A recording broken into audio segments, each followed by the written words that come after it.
Boa noite aos amigos, boa noite às nossas irmãs. Temos, portanto, capítulo 25, buscai e achareis.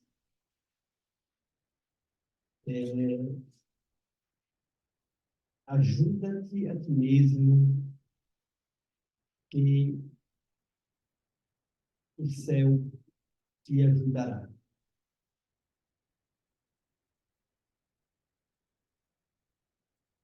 Item 1. Pedi e se vos dará. Buscai e achareis. Batei a porta e se vos abrirá. Porquanto quem pede, recebe, e quem procura, acha. E aquele que bata a porta, abrir-se-á. Vamos, portanto, temos aqui qual homem dentre vós que dá uma pedra ao filho que lhe pede pão? Ou se pedir um peixe, dar-lhe-á serpente? Ora, sem maus como sois, sabeis dar coisas boas aos vossos filhos, não é lógico que, com mais forte razão, vosso Pai, que está no céu, dê os bens verdadeiros aos que lhes pedirem? Como está no Evangelho de Mateus, capítulo 7, versículo 11.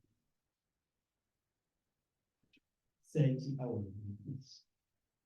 Vamos ouvir o nosso hino.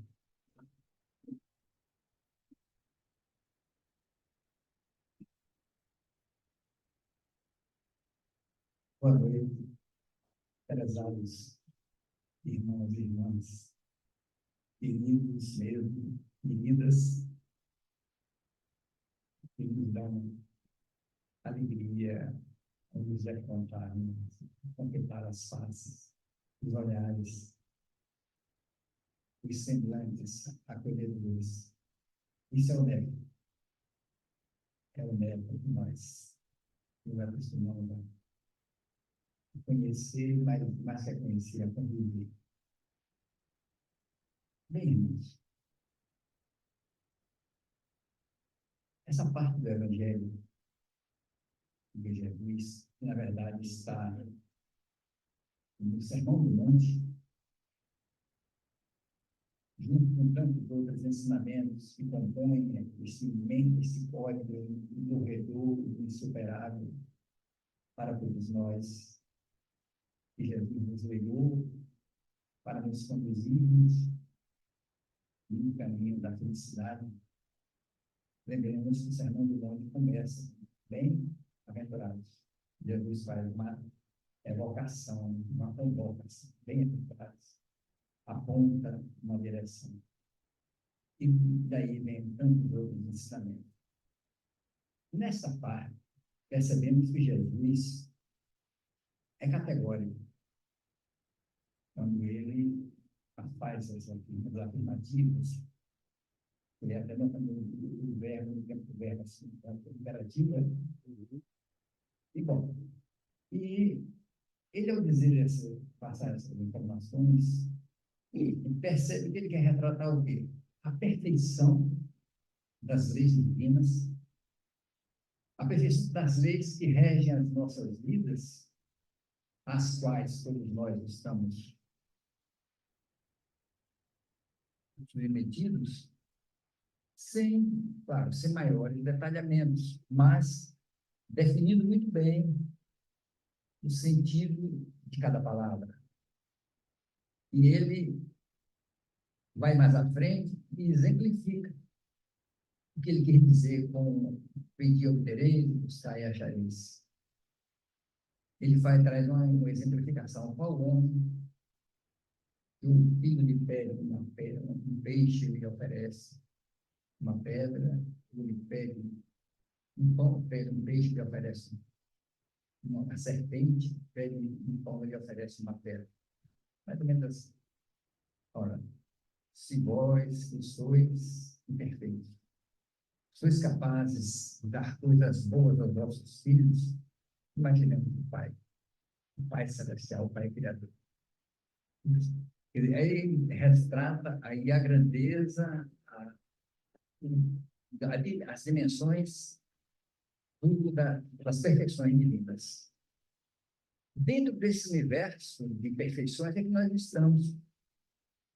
Então, quando ele nos diz isso, ele está nos dizendo assim, movimentem-se dentro desse universo de leis, porque para atingir os objetivos, vocês terão que fazer a sua parte. A palavra buscar, procurar, como eu disse, um pouco lá, correr atrás, né? Essa palavra buscar, né? Ela sente que ela é muito forte, muito presente na vida dos homens, aliás, na vida dos animais, porque observamos na natureza, os animais sempre buscam a sobrevivência, buscam o alimento, né? Buscam algo que lhes garanta a sobrevivência, dentro daquilo que o instinto lhes determina. Então, eles vão lá e buscam, são buscadores. O homem nem se fala, né? Então, a buscar faz parte da existência do homem desde os tempos primórdios. Então, essa é até aqueles que estudam a evolução do homem, da humanidade, mostra que a caminhada do homem do tempo, assim, digamos, do tempo das cavernas, do tempo da selvageria, do tempo selvagem e tudo mais, a evolução, a caminhada para poder vai conquistando coisas, a busca para poder sobreviver, a busca do alimento, a busca da proteção contra as intempéries, da proteção contra as adversidades, para poder ter essa relação da vida. Então, a busca é algo permanente. Buscar é um verbo, digamos, que está presente. Nós estamos, digamos, nós aqui somos espíritos reencarnados de séculos e séculos viventes, certamente. Temos essa vivência, temos esse hábito. Agora, a questão é o que buscar, como buscar, e o objetivo. Isso aí. Buscar e achareis. Se nós observarmos, vamos ainda nos situarmos ainda na caminhada de Jesus, no seu período de passagem entre nós, em que ele legou o seu evangelho, ele trouxe a boa nova. Se observarmos, a partir do instante em que ele saiu prestando, divulgando a sua doutrina, divulgando a boa nova, no contato com os homens, a partir desse instante, ele passou a ser implacavelmente buscado, procurado. Ele não podia sair para lugar nenhum, mas se não saísse, iam atrás dele onde ele estivesse, né? Então, ali, ele dá um testemunho que os homens, da busca e do achar, do encontrar. Todos buscavam, levando o quê? Os seus sofrimentos, seus problemas, as suas angústias, as suas dores, enfim, todas as mazelas que eram tantas e tantas naquele povo tão sofrido, né? Um povo que culturalmente estava buscando, sempre buscou de forma ferrenha. Vamos recuar um pouquinho no tempo do Velho Testamento, vai ver que basta que foquemos a partir de Moisés. Esse povo veio de escravidão, período de escravidão em outras regiões, por último no Egito. E o que foi a caminhada para poder chegar à terra de Canaã? Primeiro, a busca para poder libertar-se do cativeiro egípcio. Depois, a busca da terra prometida. E a caminhada do povo judeu foi essa. Decidiu os objetivos a serem alcançados. A busca da terra da promissão. Do mundo onde eles pudessem construir, até onde eles pudessem construir o mundo, a vida deles. E a história vai contando. Moisés, depois os profetas. Os profetas, então, fazem revelações, fazem previsões, fazem promessas. E o povo alimenta esses sentimentos, então cria-se uma grande espera. E para essa grande espera, eles caminham na busca de um dia consolidado, que é a vida do Filho de Deus. E ele veio. A espera se confirmou. Só que, bem, aí o comportamento dos homens não foi aquilo que deveria ser para o bem deles. Mas você vê, então Jesus vem e diz, eu estou aqui, né? Observemos que na primeira, ou numa das primeiras participações dele, que foi na sua terra, em Nazaré, ele, lá no templo, na sinagoga, ele lê um texto do profeta Isaías, onde previa a vinda dele, onde anunciava que ele viria, então ele diz assim, agora, mais ou menos isso, com essa leitura aqui, consolida-se, comprovado aquilo, o que diz o profeta, uma heresia, né? Uma blasfêmia, filho de Deus, o esperado, né?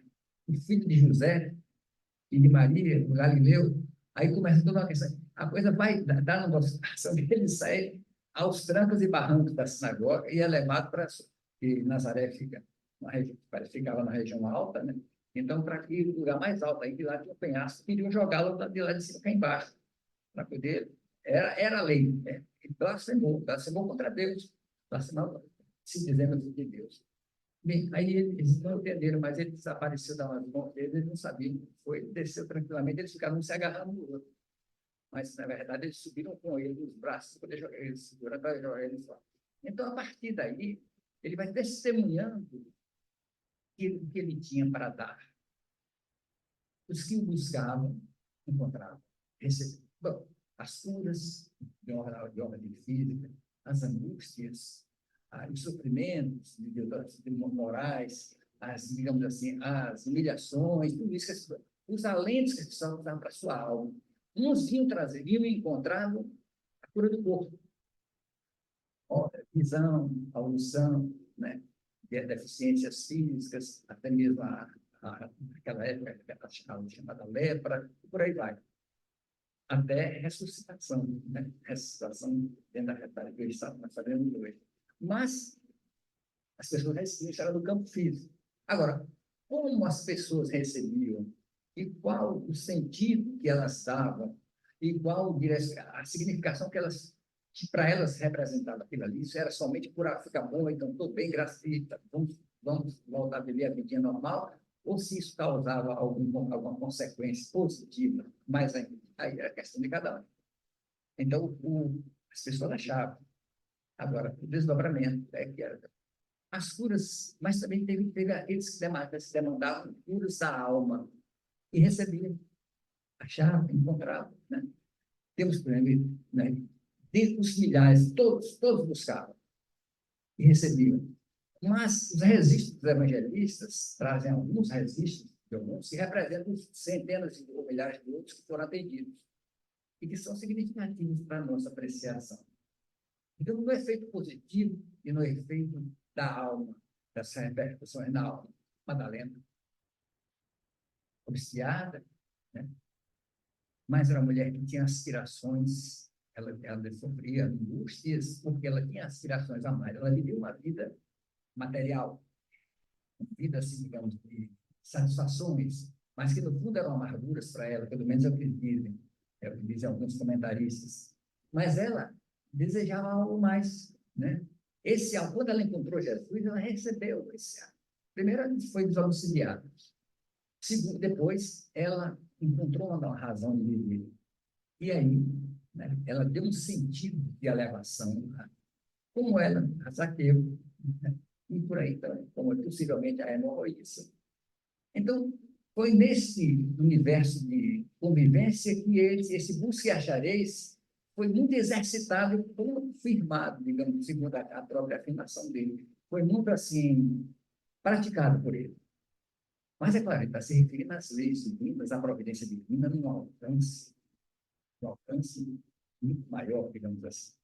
Ora, aí vem Kardec e nos diz fazendo análise disso aí, eles nos traz para refletir dentro da linguagem atual da doutrina espírita, segundo as conceituações, segundo assim, as apreciações dos espíritos reveladores, e eles, junto com os espíritos, interpretando esses ensinamentos de Jesus. Então, ele começa dizendo assim: do ponto de vista terrestre, a máxima buscar e achareis é análoga a ajuda-te que o céu te ajudará. Indicando o quê? Que há necessidade, sim, isso é uma verdade, mas há necessidade de movimento da parte de cada um. Então, vamos atribuir o seguinte: você diz assim, na realidade da vida, qualquer um de nós consegue dizer, bem, eu busquei, Jesus falou, mas será que é mesmo que ele disse? Você busca e acha, você pede e recebe. Minha experiência de vida não foi bem assim, porque eu passei por momentos tais, eu pedi a Deus, né? Eu aspirei tal solução para o meu caso, alcançar tal objetivo, isso não se deu. Então, observando letra por letra, ou digamos assim, ao pé da letra, não se dá. Mas aí é que vem a questão. Jesus apresenta os caiajareis dentro da perfeição da lei divina, na extensão de perfeição que ela traz. Nós estamos na caminhada para poder, sem nos exercitarmos, e alcançar conforme aquilo que nós nos façamos merecedores. Por isso Kardec vai dizer, trazendo para a nossa língua, é preciso, então, fazer a sua parte. Ajuda-te e o céu te ajudará. Não dá para ficar apenas esperando que as coisas caiam do céu, caiam milagrosamente. Então, ele diz, do ponto de vista terrestre. Aí ele é preciso, digamos, Kardec tem uma capacidade enorme de estudar palavras, formar frases e trazer digamos, as frases e trazer um texto, uma parte do texto, vai para a objetividade dele. Do ponto de vista, a máxima buscar e achareis é análogo a essa, ajuda que o céu nos dará, que é o princípio da lei do trabalho e, por conseguinte, da lei do progresso. Porquanto o progresso é filho do trabalho, visto que este põe em ação as forças da inteligência. Olha que precisão na condução das palavras, na formação do texto e para a nossa compreensão. Ele nos traz para o campo da doutrina espírita, para a linguagem dos espíritos, as leis de Deus. Começa pelo trabalho. Tem que trabalhar, tem que fazer algo. E aí ele vai, por quê? O processo de forma consequente. O trabalho gera o progresso. O progresso, portanto, é filho do trabalho. Mas, para que isso se dê, ele aí vai nos falar, é necessário que se exercite as potencialidades da inteligência. Que a inteligência seja trabalhada, consequentemente, ela sendo trabalhada, conquista-se, aprende-se algo. E isso gera progresso. Porque o progresso é em função de quê? Tudo isso, é em função das demandas que nós criamos. Então, nós recebemos em função das demandas que criamos, das necessidades, naturalmente, que criamos. Aí ele entra e nos leva para aquele ponto assim, a humanidade, como se fosse assim, é como se o homem, olhando a caminhada do espírito, saindo do reino do mundo animal para o reino nominal. Então, ele nos traz essa expressão que eu acho maravilhosa, quando ele diz mais adiante que Deus nos concedeu o desejo incessante do melhor. Diferentemente dos animais, nossos irmãos, que têm algum resquício de inteligência, e, digamos, que buscam para a sobrevivência, mas o homem, Deus nos deu bem, num estágio bem mais acima, o desejo incessante do melhor. Isso, para que aconteça, inteligência permanente, o uso da inteligência contínua, aí vem o livre-arbítrio, né? Tudo isso potencialmente está no homem. E a capacidade de exercer essa inteligência e ela se alargar, coisa que os animais não fazem. As experiências vão, então, com o exercício da inteligência, gera o progresso, então entra nesse campo aí, que, digamos, que é o campo do processo evolutivo do homem, da caminhada evolutiva do homem. Aí, ele caminha mais um pouco, né? Ele nos leva a raciocinar mais um pouco. Ora, com esse processo, com essa busca incessante do melhor, vem o homem que gera para poder se autoproteger e alcançar os objetivos que ele vai, a necessidade, e satisfazer a necessidade que vai criando, e vem, começa a criar, tem as invenções, a ciência começa a acumular conhecimentos, é a ciência. O entendimento dessas coisas, o juntamento dessas coisas, a invenção de objetivos, de instrumentos, e a ciência vai, né, vai se estabelecendo, vai se fixando. Então, o homem, em cima disso, ele constrói o seu progresso. Então, ele avança e vai atendendo às suas necessidades, vai estar dentro do possível. Aí, só que ele nos traz para um outro campo. O campo, dentro da tese espírita, das teses espíritas. Mas isso, numa existência, numa vida, isso não pode, digamos assim, as conquistas são relativamente quase imperceptíveis, muito poucas numa existência. Então, aquelas doutrinas que falam numa sua existência, não, digamos assim, são carentes nesse aspecto para justificar por que a civilização, por que o homem avança na civilização. Porque nesse avanço da civilização, depois que ele vai conseguindo, digamos assim, no campo dos alimentos, de satisfazer o corpo físico, mas chega um ponto que é a alma que está se exercitando, é o espírito que está se exercitando. E como o espírito está se exercitando, surge a vontade, surge, assim como tem a fome dos alimentos materiais, tem a fome do alimento espiritual, que a alma começa a sentir necessidade. Então, a movimentação do espírito neste campo passa, digamos assim, a buscar a ir mais à frente. Mas uma existência só não explica, não consegue solucionar tudo. Então, aí vai nos dizer, vai nos trazer para o campo de uma outra lei, que é a lei da reencarnação. E vai fazer um comentário. Eu estava há pouco tempo, eu vi um vídeo de um sacerdote católico, não sei se me dá isso. Lembra, ele mandava um sacerdote católico, eles estão falando sobre ressurreição. Ele tem um programa de televisão no YouTube, e eu acho que é um programa regular. Né? E naquele dia, me chamou a atenção por a palavra ressurreição. E eu fiz abri para ver. Então ele começa a falar. Ele começa a falar do o que é a ressurreição, mas aí ele inicialmente fala da morte. A morte, vai ter ressurreição, porque tem a morte. Ele vai falar da significação da morte. Mas ele fala a origem, primeiro, para que morre, depois que a pessoa existe. Então, nós existimos porque nascemos da ação divina. E quando é que isso dá? Aí ele entra naquilo que nós conhecemos bem, né? A vida se inicia na concepção, aquela coisa toda.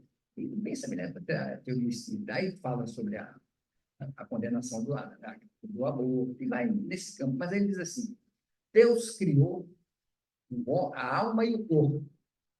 Naquele momento da criação, naquele momento da concepção, Deus criou a alma e o corpo. Então, ele fala que aí também o homem é composto de corpo e alma, mas ele fala também, que eu não entendi bem, com relação à participação divina, que tem a ver com o espírito. Mas ele criou alma e corpo. Então, esse corpo, ele vai falar sobre ressurreição. Este corpo tem que ser valorizado, em outras palavras, isso que ele quer dizer. Aí ele vai dizer, olha, o corpo existe, até o final a gente morre. Quando nós morremos, então, no dia do juízo, deverá existir a ressurreição. Agora, você pode dizer assim, o que acontece quando nós morremos? Quando nós morremos, aqueles que foram mereceram a salvação são salvos. Vão para a convivência de uma salvação particular, digamos assim, no campo divino. Aqueles que não foram, que agiram mal, vão para o inferno. Depois de mortos, Ninguém muda de posição, a não ser aqueles que vão para o purgatório. E o purgatório, aqueles ainda têm a oportunidade, porque quem está no purgatório não está no inferno, tem a oportunidade de conviver com Deus. Aí diz assim, mas atenção, católicos, irmãos católicos, não acreditem em forma nenhuma nas heresias do Espiritismo e do Budismo. Porque o Espiritismo e o Budismo falam na tal de reencarnação. Não tem esse negócio de ter um espírito lá em cima que vem. Não tem nada disso. Ainda liberta muita fé. Não existe isso. Deus nos cria na hora da concepção. Agora, aí veja onde ele vai chegar. Aí ele diz o seguinte, portanto, na ressurreição, nós ressurgimos, a nossa ressurreição dá o corpo e a alma. Você pode me perguntar, por quê? Como? Mas, padre, se o corpo é destruído, se às vezes é queimado, cremado, coisas dessa natureza, se os elementos são, se mudam a natureza, essa coisa toda, as moléculas se dispersam, como é que isso pode acontecer? Não importa. A onipotência divina faz tudo. Porque, pelo fato de termos sido criados por Deus, naquele instante, a igreja, a presença divina, o corpo, esse corpo vai ser, no dia que Jesus retornar para a ressurreição, então, esse corpo será ressuscitado, ressuscitará corpo e alma. Quem ganhou o caminho do céu, esse vai definitivamente, Jesus vai levar lá para o céu, o Cristo vai levar para o céu. Quem entrou em casa não tem perdão, não tem morte. Vai viver as coisas do inferno, o sofrimento do inferno. Aí, mas não ficou só nisso. Ele diz o seguinte, o corpo não. Sim. Existe uma outra heresia.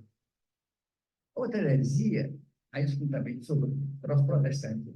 A outra heresia dos protestantes, que dizem que quando morre, o corpo dorme, vai em estado de dormência, de sono. Então, os cemitérios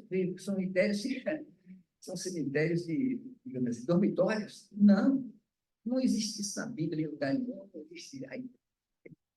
O corpo ressuscita, porque, na verdade, os protestantes dizem, né, que ele dorme, e esse corpo vai ressuscitar também, os protestantes dizem isso.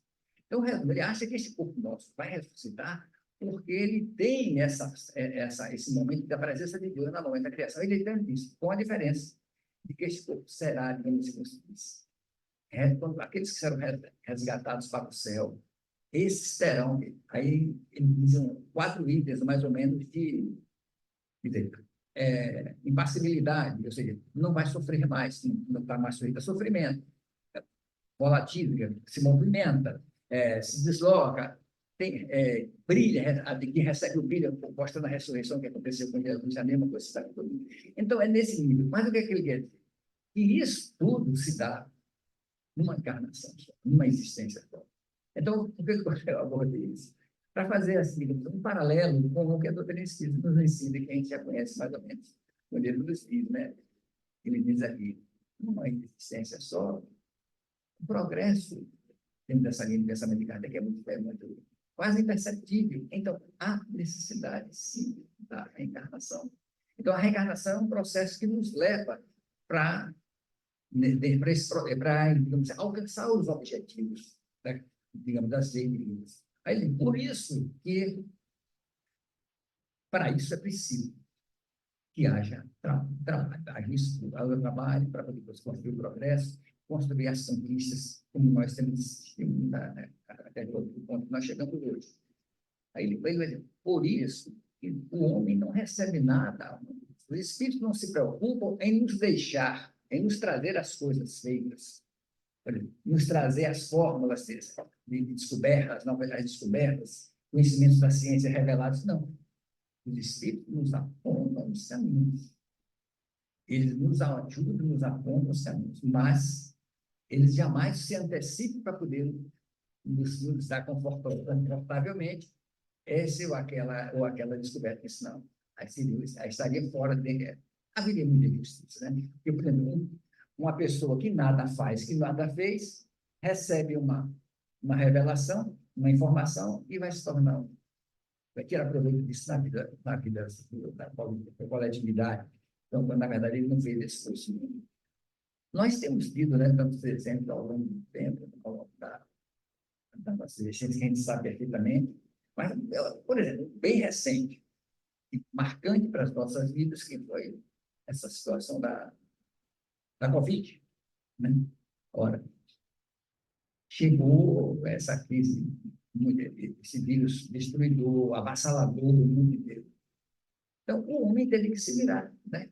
Os homens de ciência tiveram que se virar em cima do que se utilizava, em cima das conquistas anteriores que o homem desenvolveu, para poder encontrar meios de minimizar, de contornar as dificuldades, contornar o avanço que seria muito mais destruidor. Observamos que no início não sabia o que fazer, depois, né, que foram juntando experiências dessa, daquela, eu surgiu vacina, dessa, daquela. Aí a gente vai olhar, há 100 anos atrás, em 1918, com a gripe espanhola, quando ela chegou, ela destruiu mesmo todo mundo, e não teve remédio, não tinha remédio nenhum, não tinha solução nenhuma, porque o homem ainda não tinha se debruçado sobre vacinas, sobre conhecimentos do cara. E daí em diante que as coisas foram avançando, né? E vieram as outras epidemias, etc, etc. Então, adquirindo conhecimento. Mas os espíritos não vieram dar. Os espíritos não vieram dar as fórmulas prontas à humanidade, os homens, os ciências, cada um na sua área de atuação, né? Por exemplo, lá no caso da febre amarela, quando ela chegou, vamos um exemplo para nós, quando ela chegou em Sacramento, Eurípides Bassanduva era aqui, um médium extraordinário, assistido por Dr. Bezerra de Menezes, assim, e por outros espíritos, e que prescrevia medicamentos, receitava as pessoas para o sofrimento que então que as pessoas passavam, né, diversas questões, eles passavam formas homeopáticas e ele providenciava. Então, ele atendia para fora, para toda parte, mas em cima daquilo que já se conhecia, e os espíritos passavam remédios homeopáticos. Então, veio a febre, a gripe espanhola, e alcançou todo mundo, e quando as pessoas começaram a ser atingidas, recorriam a Eurípides. Ele prescrevia, passava paliativos com base naquilo que ele conhecia. Por que os espíritos não prescreveram um remédio? Isso aqui é para combater essa. Não fizeram isso, né? Porque é uma razão de ser. Então, os achados, digamos assim, das nossas buscas vão acontecendo, segundo as nossas capacidades e tudo mais. Então, as reencarnações vão revelando as nossas possibilidades, e nós vamos acrescentando. Quando retornamos, vivemos experiências, desencarnamos, levamos o que conquistamos. No mundo espiritual, nós aprendemos mais, nós nos aperfeiçoamos, revemos o que precisamos, se precisamos corrigir e dar andamento quando retornamos, reencarnamos e vamos. Aí que ele diz, isso aqui é interessante, voltando à tese do padre, né? Se considerarmos a ideia de que a ideia de uma única existência, o que acontece? A humanidade vai sempre ser renovada no sistema primitivo, porque os espíritos reencarnam e desencarnam, não deixa legado nenhum, porque ele vai e não volta mais. Ele não volta mais. Todos os que forem reencarnando são espíritos criados naquela mesma hora por Deus. Então, o que é que eles trazem de saber? O que é que eles trazem de conhecimento? Então, a humanidade estaria sempre lá atrás, num atraso extraordinário. A lógica da reencarnação é exatamente isso. Né? O acervo de conquistas, de realizações que os homens vão fazendo, cada um individualmente, no seu processo evolutivo, pessoal, e digamos assim, e no sistema científico coletivo. Então, ainda é preciso buscar. Agora, é preciso saber buscar, né? Saber o que é que deve buscar. Então, mesmo que eu contar um caso assim, personal, há uns menos de 2 anos, nesse período que a gente passei a volta para a Ribeira do Pombal, aí lá, meu cunhado, ele conhece tudo naquele centro da cidade, no centro, aí eu fui fazer uma palestrinha lá nos centros, sempre simples. E, ao término, costumeiro, o pessoal receptivo, né, bem afetuoso. Aí, fora do centro, num pátio, assim, com uma parte com ele, um lanchezinho mineiro ali, tá todo. O grupo não eram muitas pessoas, poucas de total, digamos, um total de 15 pessoas, mais ou menos, ou 20 no máximo. Aí, eu observei uma senhora assim, já, ela tem 60 anos, e estava em pé, ela estava no centro. Aí depois eu observei que as pessoas formaram os grupinhos, conversando ali, né? Mas ela estava sozinha, assim, mais afastada, próxima, mais afastada, assim, no centro do pátio, sozinha em pé. Eu estava assim, meio livre, me aproximei dela, né? Aquela história de puxar pé de conversa, né? Puxei, comecei a conversar com ela. Ela aí começou a falar de si mesma. Nessa fala de si mesma, ela falou, né, que ela veio da Limeira do município, não era, era do interior, veio morar na cidade, ainda jovem. Então percebeu que era preciso trabalhar para seus filhos, para poder oferecer aos seus filhos aquilo que ele não encontraria na roça, né? E aí, o resto falou que se sentiu uma pessoa vitoriosa, que ninguém dela, mas falando sempre assim, tem que ter força, tem que ter, né? Nesse sentido. Ela não é espírita, né? Ela estava ali acompanhando um neto, que é espírita, estava ali, nem o jeito dela, a pessoa estava ali, que vai assistir. Aí ela diz assim, Deus, eu tenho, Deus é que nos dá tudo, é com base em Deus, no apoio, na fé em Deus, na ajuda divina que a gente conhece. Agora não é esse pessoal que está dizendo aí, que chega falando um bocado de abobrinha. Eu que tenho despejado um balaio de abobrinha ali. Ai, meu Deus, vestir a carapuça. É verdade, essa é a verdade. É a verdade. Quem busca, acha, né? Quem busca, acha. Então, eu fui puxar a conversa. Pois é. E buscar. É interessante.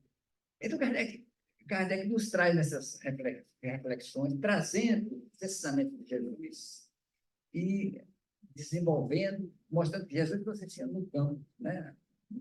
No campo da amorosidade, no campo assim, de espiritualidade e tudo mais, mas também alcançando a vida como um todo.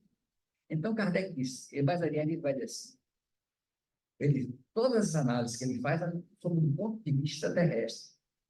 Mas lá no final ele diz assim, não sei se ele fala, né? Do ponto de vista moral, lá na frente, do ponto de vista moral, aí ele vai dizer, essas palavras de Jesus significam pedir a luz, aí, ou seja, essa inteira mostrar, do ponto de vista moral, é a evolução que nós fazemos, a caminhada do espírito na medida que ele vai fazendo as suas conquistas.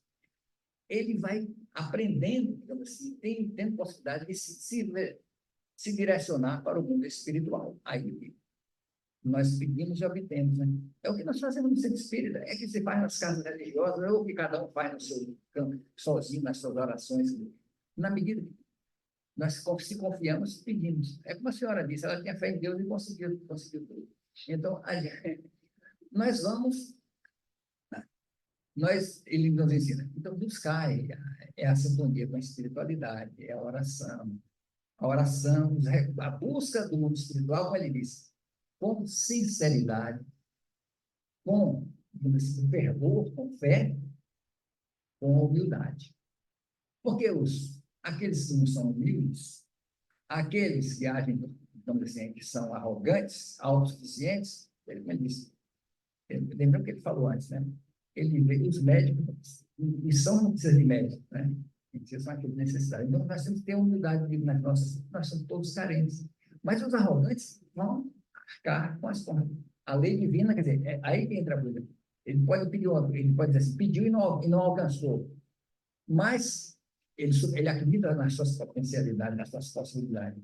Mas na medida que ele vai enfrentando, digamos assim, barreiras, sofrimentos, enfim, as coisas não vão dando certo, ele vai arcar pela sua arrogância, por achar que o homem ele é algo, né? Ele soluciona a sua inteligência, etc., é capaz de resolver tudo, mas depois ele vai se defrontar com as questões que não são só materiais, que são de ordem espiritual. Então, para esses, não. Mas o que devemos fazer é buscar esses caminhos, né? O que ele chama de ordem moral. Nós fazemos isso no Espíritos e toda casa religiosa tem espíritos conscientiza muito isso.